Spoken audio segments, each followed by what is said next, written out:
Broadcasting Region 1. This is BBS. Bicol Broadcasting Systems Incorporated. DWLV 91.9 MHz. Your news and music stations. BBS. Basta Bareta. Sigurado. Alas 6:55. Hali sa BBS News Center Naga. Uyan ang mga nagbabaga. Let's go! Mga baretang sigurado. Ini ang BBS Primetime News. Mga tugang marhay na aga po sa Indocubos, ako po si Junel Cuba. Sa headlines kita ka na sa tuyang mga barata sa lado lokal. 30 milyones pesos na pundo na pinagtaon ni President Bongbong Marcos sa siyudad ka na Naga. Mayo pa nin na naliliquidate ka na Naga kung napano si paggastos ka ni. Iba pang pamayo ka na mga barata sa lado lokal. Atrasado pa sa kudnunyan da dai pa napupunaan da ada renovation da dyan sa parte mismo ka na Plaza Quezon na pinagparapanuga kay ito ni Mayor Nelson Ligacion. Sa satuya pa nga pamayukan mga barata sa lado lokal, utang kan Naga babayadan ni 82 milyones pesos sa taon-taon. Iba pa nga pamayukan na mga barata sa lado lokal. Congressman Elry Villafuerte, Governor Luigi Villafuerte, asin man Congressman Migs Villafuerte, big tatarabang-tabangan na hanapan in pondo para mapakaray tulos ang mga infrastructure project na nadamage kan na mga nakaaging bagyo digdi sa laog kan na probinsya kan na Camarines Sur. Iba pa nga pamayukan na mga barata sa lado lokal. Katalaan giraray na magresibinin award anda banwaan kan libmanan na Camarines Sur na itatao kan Department of Labor and Employment. Entras tanto sa sarupang pamayukan na mga barata sa lado lokal, Oplan Presensya pinakusugunyan kan grupo kan mga miyembros kan kapulisan. Yan ang mga headlines kan mga barata, ang mga detalyes at yan pagkatapos po nin pagirundong.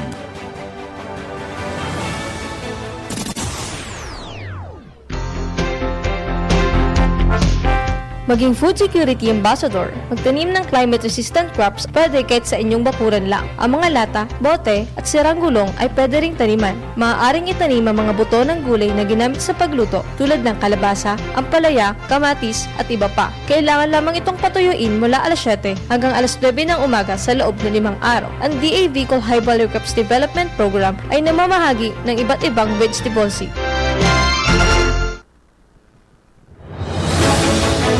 Mga tugang liwata, marhay na aga po sa Indocubos. Ako po si Junel Cuba. Sa detalyes kita ngunyan ka na sa tuyang mga barata sa lado lokal. 30 milyones pesos na pundo na pinagkataon ni President Bongbong Marcos sa laog Naga. Mayo pa nin kalinawan ko na nagamit na gabos. Kanagtalikod na bagyo na si Christine sa laog kan siyudad Naga. Nagsungko si President Ferdinand Bongbong Marcos sa siyudad Naga para itao ang ayuda kana gobyerno nasyonal na nagkakantidad 30 milyones pesos na pundo para maanda sa nadanyaran kana nasambit ng bagyo. Segunda sa payag ni Perez o ni Joe Perez, Konsyal Naga, 30 milyones na pundong pigtaon ni PBBM, 15 milyones dadigdi ginasto para sa relief goods.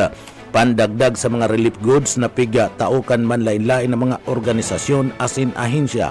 An 5 milyon manda ginasto para sa bulong asin ana natatada pang 10 milyones pesos para sa pagpapaayos da kan mga pasilidad arog kan mga eskwelahan asin agihan na nadanyaran ka nagtalikod na bagyo. Alagad Mayo pa nin ipinagpapaluwas na final accomplishment report ang opisina ni Nelson Ligacion, alkalde Canaga, para man madeterminaran kung nagastos na ang 30 milyones pesos na donasyon kan gobyerno nasyonal, sharing man kan iba pang mga donasyon na itinao sa laog kan na syudad Canaga na kung saan na-resibi personal ni Ligacion.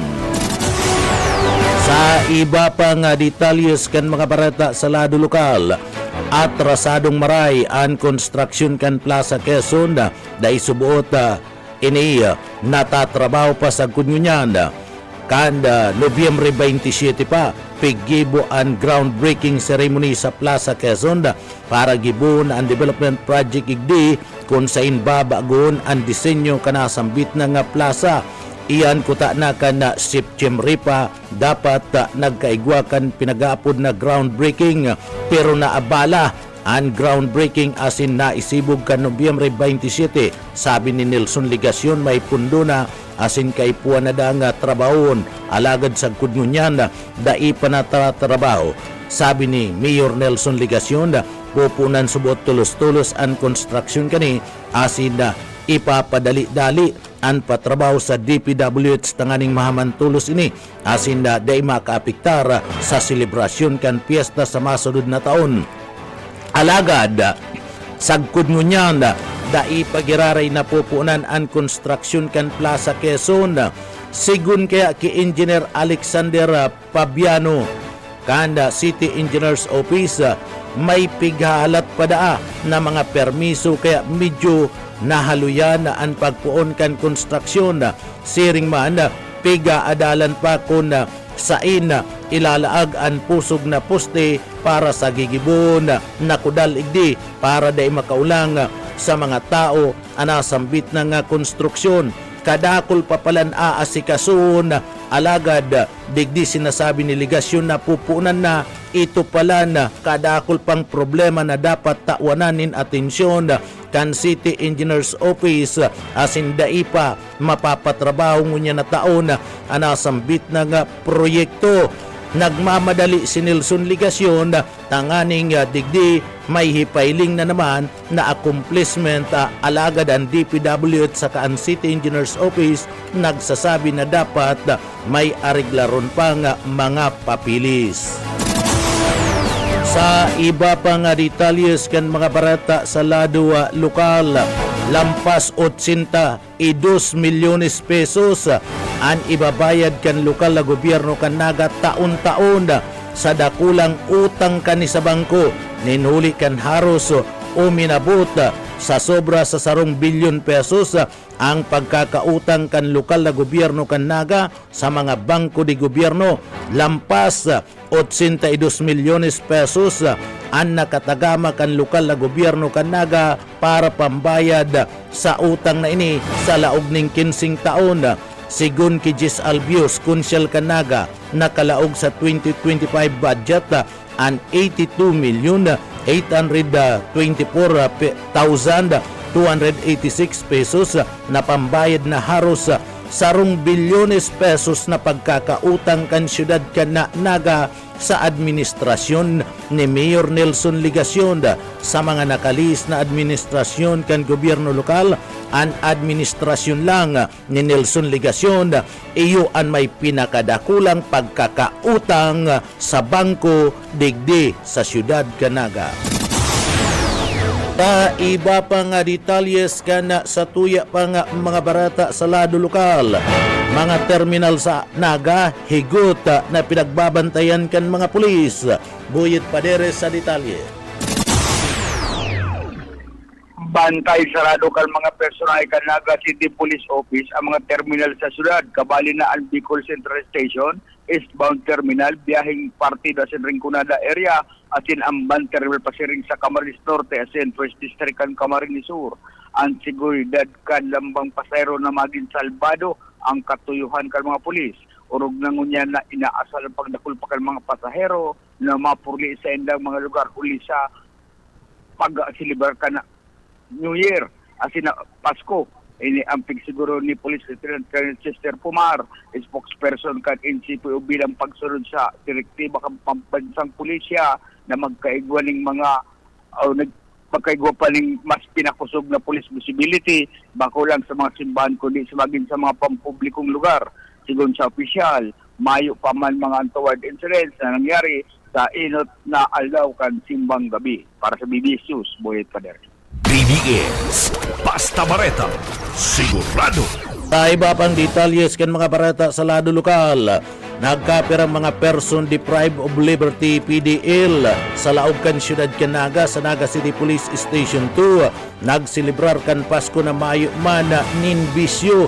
Nagkapira sa mga ini ang nagkakurulong ninulit kan kasong pagbalga sa Republic Act 9165 o ang pinagaapod na Comprehensive Dangerous Drug Act of 2002. Alagad, ang mga ini nagsisilibrar ngunya ning Kapaskuhan na dai nakakatimtim nin anuman na klase nin bisyo, tsungki, pag-inom asin manda sigarilyo.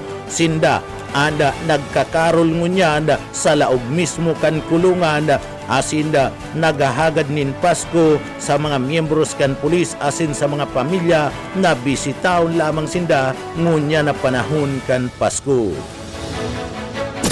Sa iba pa nga detalyes kan sa tuya pa nga mga barata pa sa lado lokal, DTI Bicol pigmamadali ang pagkua ni na geographical indication para man sa produktong pili. Daryl Banyas sa detalye. Sige, hidalingon yan kan Department of Trade and Industry digdi sa Bicol ang proseso kan pagkakaigwanin geographical indication o ang GI para sa produktong pili tangarig maprotehiran ini urog nata nagatitindi man ang kompetisyon gikan sa Indonesia. Sigon kay DTI Regional Director Dindo Nabol, masingani ibang klase kan pili anyaon sa Indonesia, nakikipagkompetensya ini sa pili kan Kabikulan sa merkado dahil digdi importante ang pagkakaigwa kang GI tangarig na maitulod ang kalidad at reputasyon kan pili kan riyon bilang sarong naiibang produkto. Kinakaipuhan da ini na maging sarong whole of government approach, sabi pa ni Nabol. Napigtawan doon ang importansya kan koordinasyon kan malaylain ahen sa di gobyerno para maprotehiran asin mas mapauswag pa ang industriya kan pili digdi sa Bicol.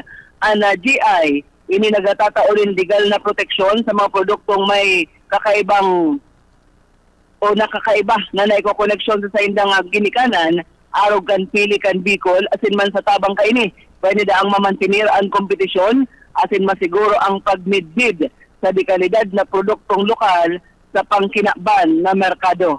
Dagdag na bareta sa lado lokal, Daryl Banyas, Basta Bareta, sigurado. BBS Basta Bareta, sigurado. Sa iba pang detalyes kan mga barata sa lado lokal, mahihiling asin na mahihinanyog ansuma dyan sa parte mismo kanda banwaan kanda Ocampo Camarines Sur. Ang lokal na gobyerno kanda Ocampo Camarines Sur iniimbitaran ang lambang mga namamanwaan dyan sa Ocampo Camarines Sur na mag-atender kan pinakainot na state of municipal o municipality address o ang pinagaapod na suma sa maabot na aldaw kan Webes o sa aga Disyembre 19, 2024 alas 3 nin pagkapon gigibun ang suma kan lokal na gobyerno kanda banwaan kan Ocampo Camarines Sur dyan sa Ocampo Sports and Cultural Complex asin live sa official Facebook kan LGU Ocampo Camarines Sur saro ining pagkakataon na madangog hali sa mga lokal na gobyerno kanda banwaan kan Ocampo Camarines Sur sa presenting administrasyon ang mga programa, proyekto asin mga aktibidades na nahaman, mga angat asin mga plano para sa pagpapaasenso kan banwaan kan Ocampo Camarines Sur. Sa iba pa nga detalyes kan mga barata sa lado lokal, Backyard Fish Pond papakusugon kan Bureau of Fisheries and Aquatic Resources Bicol. Boss Oka Isminda sa detalye. Pinagpaluwas na kan Bureau of Fisheries and Aquatic Resources na mga guidelines sa inisaliwat na pagsuporta sa backyard fishing fund na kung saan dati na ining programa ka na inutpang mga namayo ka na sambitan ng ahensya nasambitan ng programa ang makakatabang tanganin subot na masuportaran ang pagkulang-kulang ning mga sira sa hapag kainan na kung saan nasambitan ng programa kinakaipuhan balidigdi sa mga organisasyon sa barangay asin magkagawa ng seminar. Libre ang seminar, mantang libre man ang fingerlings na itatao mga benepisyaryo. Dagdag na bareta sa Lado Lokal, Oscar Esmenda. Basta bareta, sigurado. BBS Basta Bareta, sigurado. Taiba pang detalyes kan mga barata sa lado lokal ang Land Transportation Office masagibo kan inspection sa terminal kan da Bicol Central Station. Kasumpay kan pinagapod na holiday season ini kasumpay man kan bakasyon kan mga estudyante asin na kan mga empleyado ngunya na holiday season pinaglalauman ang pagdagsa kan pagpurulian sa kanya-kanyang mga probinsya sa darakulang mga pagsilibrar na isasagibo sa kada bulan kan Disyembre. Kasumpay kaniya pinagapunan na kan District Office kan Land Transportation LTO digdi sa laog kan siyudad Canaga ang sa indang pinagaapod na roadside inspection para manda sa mga motorista na mapuruli palaog asin paluwas manda sa siyudad Canaga ngunya na holiday break. Panginot kan sa indang hilingon iyo ang rehistro kan mga lulunadan, lisensya kan mga tsuper, CR asin iba pang mga importanteng mga dokumentos. Sa tao kaniya pinaglinaw kan LTO digdi sa laog kan siyudad Canaga District Chief Grace Ruhas na friendly apprehension ang sa indang ipapasulod sa nasambit ng roadside inspection kung saan imbis na patawan tulos nin magkakadigong pinalidad ang mga motoristang mayong rehistro tatawan mo na sinda nin pagirumdum o irereprimand asinda pagkakataon na makapagparehistro bilang parte kan konsiderasyon sa mga motorista orog nang uminagi ang matinding kalamidad sa laog mismo kan siyudad kung saan haros duang simana man na naapektaran ang operasyon kan LTO. Nakatalaan man na isagibo sa aga Disyembre 19 ang pag-inspeksyon sa mga tauhan kan LTO kan siyudad sa mga bus terminal kan Bicol Central Station tanganing masiguro na ligtas ang paggamit kan mga bus na mabiyay ngunyan na holiday season. Panginot na ihilingon ang mga documentary requirements ang mga reda o gulong kan bus, makina, brake, preno. Tangani man na mga siguro ang pinagaapod na roadworthy o ligtas pang gamiton sa pagbiyahe kan mga bus para man sa mga magamit kan pribadong lunadan. Nagpagirumdum man ang chief kan LTO sa Naga na si Ruwas na iwasan ang marikas na pagmamaniyo o overspeeding tanganing maiwasan ang anuman na klase kan pinagaapod na road crash incidents. Pagirumdum ang gabos na mga motorista na malingaw na magbalon nin halabang pasensya sa posibleng magabat na dulot kan trapiko. Sa iba pang detalyes kan sa tuyang mga barata sa lado lokal, dakulang insentibo na kuakan mga empleyado kan LGU duman sa Pamplona, Camarines Sur. Mike Gravito sa detalye. Abot play ako diyan nangirit asin ang kaugmahan kan mga empleyado kan lokal na gobyerno kan nabanwaan ni na Pamplona, Camarines Sur matapos na aprobaran kan sangguniang bayan sa regular session kasudma ang sa indang 30,000 pesos na CNA o ang collective negotiating agreement asin man ang sa indang service recognition incentive na nagkakantidad 20,000 pesos ana mga empleyado ana syerto na nakakuha kan 30,000 na CNA asin mo niya na aldaw itataon naman sa inda ang sa inda ang 20,000 pesos SRI pasado ki konsihala Nilda Donacao igwa ni na darda ko lang pondo na napadala ang lokal na gobyerno kung kaya pinagamarhay kan local government credit sa pamamayo kan opisina ni Mayor Dennis Imperial na mataunan ni Dardagulan CNA ang mga regular na empleyado kan munisipyo ninhuli kaniyo. Ang mga empleyado ang labi-labi ang naging pagpapasalamat sa sendang local chief executive inilita bako lang sa buot ang munisipyo o ang Banwaan kan Pamplona ang naglalanggaw ang estado ngunyan kundi maging ang mga empleyado ang nagiging happy naman ninhuli sa mga naabot na onra ka na Banwaan in Pamplona sa liderato ni Architect Mayor Dennis Imperial. Mientras tanto, ang mga elected official, aron kan mga sangguniang bayan members sa pamamayo ni BC Alcalde Jose Papabi, ang interma na naugma, ninhuli tadakon na mga award ang nakuha kan Banwaan in Pamplona sa pagtatarabangan kang local chief executive baging kang sangguniang bayan. Para sa serbisyo publiko, si Mike Gravido, Basta Bareta, sigurado. DBS Basta Bareta, sigurado. Sa iba pang detalyes kan mga barata sa lado lokal na katalaan naman na magresibinin sa Rupang Award ang lokal na gobyerno kan Banwaan kan Libmanan Camarines Sur na itataw kan Department of Labor o DUL sa maabot na pitsa 21 kan bulan kan Disyembre 2024 o 2024. Re-resibihon ni Mayor Jess Camara kan Libmanan ang award bilang Outstanding Public Employment Service Office si Secretary Benvenido Laguesma kan Department of Labor o DUL. Iyo mismo ang mataunin award para sa LGU sa Banwaan kan Libmanan Camarines Sur na re-resibiyo ni Mayor Jess Camara. Uya, si Mayor Jess Camara kan Libmanan Camarines Sur.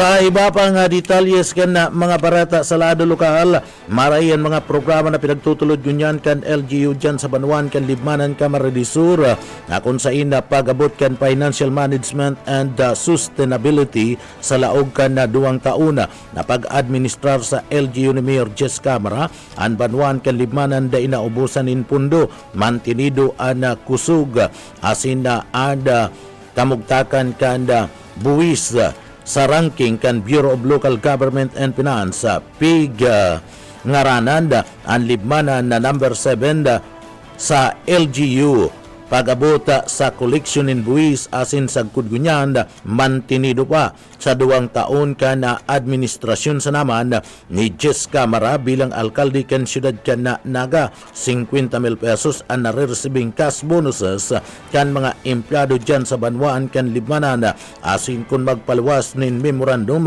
ang Malacanang ini ang liwat na ma-receive kan na mga empleyado kan na LGU.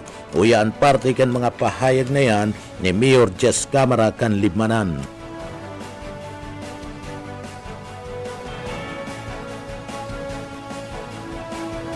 Entras tanto sa iba pang detalyes kan mga barata sa lado lokal, magayon ang programa kan LGU dyan sa parte mismo kan Banwaan kan Libmanan pag-abot man sa disaster preparedness, partikular na sa pag-respondi sa mga kalamidad, araw kan bagyo ba asin iba pang kalamidad.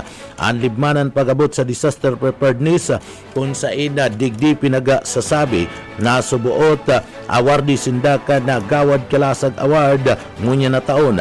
Pinatunayan yan kan LGU sa Banwaan kan Libmanan ang sa indang pagiging preparado sa kalamidad kan magkaigwaning grabing baha sa laog kan na probinsya kan Camarines Sur durante kan Bagyong Christine. Mientras tanto, ipinagpahayag kan lokal na gobyerno kan na Banwaan kan Libmanan na padagos-dagos na maserbi at mga opisyalis kan na Libmanan na mayong kinikilingan sa parte mismo kan mga komunidad. Sa iba pang detalyes kan sa tuya pang mga barata sa lado lokal, nauugmangunyan si Congressman Elry Villapuarti na makaulay ang mga residentes kan na probinsya kan Camarines Sur tanaaraman kan kongresista ang problema kanda mga taga-probinsya kan Kamara de Sur.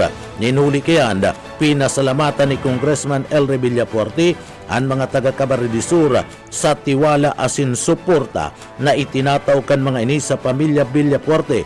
Bilang pagbalus, ipinagpahig ni Congressman Elry Villafuerte na may eleksyon umayo, may kalamidad man umayo, sindaan malibot asin na mataunin na tabang, asin mas lalo pang dadagdagan ang serbisyo asin dadagdagan ang matatabangan. Inspirado na magtrabaho ang pamilya Villafuerte, ninuli kan mati ninda ang suporta kan mga taga-Kamara de Sur sa saindang pamilya. Ngunya na Pasko, double time ang pamilya Villafuerte na kung sain na digdi dakol na mga okasyon asin nagahagad nin tabang ang grupo ni Congressman Elry Villafuerte, kaibahan si Congressman Migs Villafuerte asin Gobernador Luigi Villafuerte paragos na mabisita sa mga banwaan para magatod nin tabang uya si Congressman Elry Villafuerte. Well, salamat sa padagos na tiwala. Asahan po nindo, may eleksyon umayo, may kalamidad umayo, kami naglilibot, nagtatabang, lalo pang dinadagdagan ng serbisyo. Kung kadakol na kaming natabangan, asahan po nindo, inspirado po kami na lalong dagdagan yan dahil mati namin ng tiwala, suporta kan tao na nadadagdagan ilang sa Rinconada, sa Ibilog na probinsya. Talagang nagdo-double time po tayo. Lalo na ito Pasko, grabing okasyon, grabing na ipon ng tabang. So kami malibot at magtabang. Hindi lang panahon ng Pasko. Sa gabos na panahon, kasama ko si Congressman Migs sa 5th District, ang Bicol Soro Party List, Congressman Horibata dyan sa 1st District, future Congressman Marco Gumabaw ng Partido, future Congressman Nunoy Magtuto ng 3rd District, mga mayors dyan sa Rinconada, mga payaba natin yan, mga mahigos, nagtatarabangan takaning makataoning mga ayuda at mga Artiyan kan mga pahayag ni Congressman Elry Villafuerte kan 2nd District Kamara de Sur asin kandidato para gobernador kan Kamara de Sur. Pigtatarabang-tabangan na ninda Congressman Elry Villafuerte, Congressman Migs Villafuerte, Gobernador Luigi Villafuerte. Katabang ang Bicol Saro Party List ang paghanap ngunyanin pundo asin pag-follow up sa national government nga ni man na mapakaray na asin mapaipatrabaho na ang mga damage na mga infrastruktura arog kan mga tulay tanganing matrabaho o ma-repair na ang mga ini urog na ang luluwasan bridge duman sa Balatan Kamara de Sur, Waras bridge asin iba pa na kung sa ina nagtatarabang na sinda Congressman Elry Villafuerte, Migs Villafuerte asin Gobernador Migs Villafuerte sa padagos na pag-follow up asin pagkalap nin pundo asin ang positibong kasimbagan kan gobyerno nasyonal asin DPWH iyo na sana ang pinagalat kanda mag-aramang Villafuerte. O yan parte kan mga pahayag ni Congressman Elry Villafuerte. Infrastruktura at yung mga na-damage po na mga tulay infrastructure, gusto ko lang ipaabot na kami po ni Congressman Migs Bicol Soro, ako, si Governor Luigi, tuloy-tuloy po tayo nagpa-follow up sa nasyonal, tanganing ma-repair yan, lalo na yung luluwasan bridge dyan, spillway dyan sa Balatan, Waras Bridge at iba't iba pa. No? So, kami bilang mga representante, si Governor, nagpa-follow up. Inaantay na lang po natin ang positibong simbag ng mga nasa mataas na pwesto, DPWH. Pero kami po hindi nagkukulang talagang padagos ng pag-follow up. Si Congressman Elry Villafuerte kan 2nd District Kamara de Sur asin kandidato para gobernador kan Kamara de Sur. Dakulang honra sa parte kan probinsya kan Kamara de Sur. Antis man uminabot ang Pasko, pigdeklara kan the Commission on Audit na ang Kamara de Sur ang ikatulo sa pinakamayaman na lugar sa intirong Pilipinas. Saro ining dakulang honra asin ini nagpapatutuo lang na magayon asin ini maray kaigusan kan mga empleyado kan Kapitolyo asin lalong-lalo na an may gus na si Gobernador Luigi Villafuerte na dai nagpupundo sa paghisip nin Marhay asin magayon na mga programa para sa ikakaasenso kan Camarines Sur. An mga gayo na mga ideya asin mga programa na pinag-iimplementar ni Gobernador Luigi Villafuerte sa Camarines Sur. Iyo ang naging dalan tanganing maideklara ang Camarines Sur bilang ikatulo sa pinakamayaman na lugar sa entirong Pilipinas. Uya si Congressman Elray Villafuerte. Grabing honra po bago magpasko, deklarado third wealthiest province ang Camarines Sur out of 82. Pangatlo tayo sa buong Pilipinas. Grabe pong honra yan. Testimonya yan sa kahigusan kan mga empleyado din sa Kapitolyo, si Governor Luigi at iba't pa. So salamat sa padagos na suporta. Sa media naman, salamat talaga na binabalita niyo itong mga magagandang balita. Si Congressman Elray Villafuerte. Mientras tanto, ipinagpahig ni Congressman Elray Villafuerte na nagbutas nin pangako o promesa si DepEd Secretary Angara kanda Departamento kan Edukasyon kay Congressman Elray Villafuerte, Congressman Mix Villafuerte asin kay Gobernador Luigi Villafuerte kan ini magbisita digdi sa Camarines Sur na mataunin tabang sa mga na-damage na mga classroom asin mga gamit kan Departamento kan Edukasyon sa Camarines Sur kan nakalis na bagyong Christine.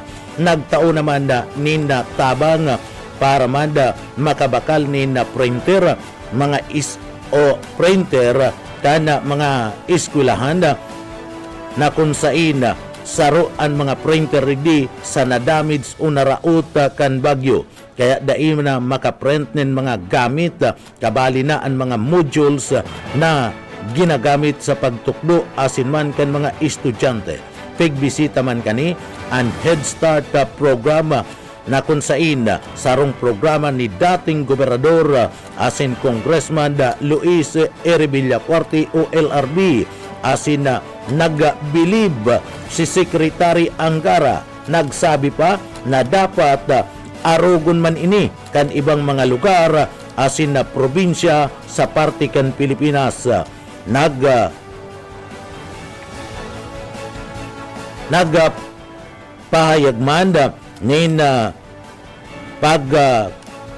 kaugma ang nasambit ng sekretaryo kan DepEd kan magbisita sa Camarines Sur. Ninuli kanda dakul na mga tabang na itinataw kanda gobyerno probinsyal sa Departamento kan Edukasyon. Binisita man kani ang Learning Development Center na inot sa Bicol. Digdi matraining ang mga teaching and non-teaching personnel kan Departamento kan Edukasyon asin pigbugtakan ni Gobernador Luigi Villafuerte nin aircon asin iba pang mga gamit tanganing komportable ang mga paratukdo. Inihulita digdi sinasabi na saro sa mga prioridad kan pamilya Villafuerte iyo ang edukasyon. Puon paman kadto kidati asin Congressman LRB sinunodan ni Governor Luigi Villafuerte, Congressman Elray asin Congressman Migs Villafuerte. Uya si Congressman Elray Villafuerte. Secretary Angara naman sabay kami pumasok sa Panginoong Senador pa siya, tumutulong na sa atin ng Secretary. Nung tinamahan tayo ng bagyo, tinawagan po namin siya ni Governor Bisman kung pwede makabisita, makit. Tanganing mahilig po niya ang extent kan damage kan bagyo sa schools, sa mga infrastructure. At inondahan po niya tayo 2 days po siya dito, nag-overnight. No? Normally, pag bumibisita, ilang oras lang ang Secretary siya, 2 days, imikot siya sa 5 skulahan. Nakita niya ang damage at nag-assure naman po siya na tutulungan niya. In fact, nag-iwan pa siya ng tulong para makabili ng mga printers ang mga eskwelahan dahil nawasak ang printer, hindi sila makaprint ng mga igamit, test sheet. So, malaking bagay po at yabang rin natin yung Head Start program. Pinakita natin siya. It was started by my father, Governor Congressman LRB, na sabi ko sa kanya, halos lahat ng mga nag-excel sa mga science, math test, mga graduates ng Head Start. So, nabilib siya. Sabi niya, dapat gawin to sa iba't ibang lugar. Then, nag-inaugurate na tayo ng Learning Development Center, the first in Bicol, kung saan training ng mga teaching and not teaching personnel ng DepEd. Tinulungan po ni Governor Luigi yan sa mga gamit, aircon, at iba't iba pa. Dahil alam niyo naman na full support ng aming pamilya, magpupunta ako yung ama ako kay Miss Luigi sa mga teachers sa education sector na talagang dapat tulungan yan. Dahil kami naniniwala dahil ang mga bata talaga dapat makaaral at mabigyan ng kalidad na edukasyon. So, good news. Maraming good news na nangyayari sa probinsya kahit na tinamaan tayo napakaraming bagyo. Ang mga opisyalis ng gobyerno, ang mata at puso nila ay makita natin na nasa Camarines Sur. Si Congressman Elry Villafuerte kan 2nd District Camarines Sur asin pinakamakusog na kandidato para gobernador sa probinsya nin Camarines Sur. Yan mga tugang and mga barata alas 7. Sa pangarangkan sa tuyan na kaibanan sa Engineering Department, yaon dyan si Chief Engineer Ariel Camarote. Ako po si Jonel Cuba, mabalos kansaydo pong pagantabay, mapasatuya pulugod, an biyaya patin, bendisyon kan mala Diyos. Basta barata, sigurado. BBS Basta Bareta, sigurado.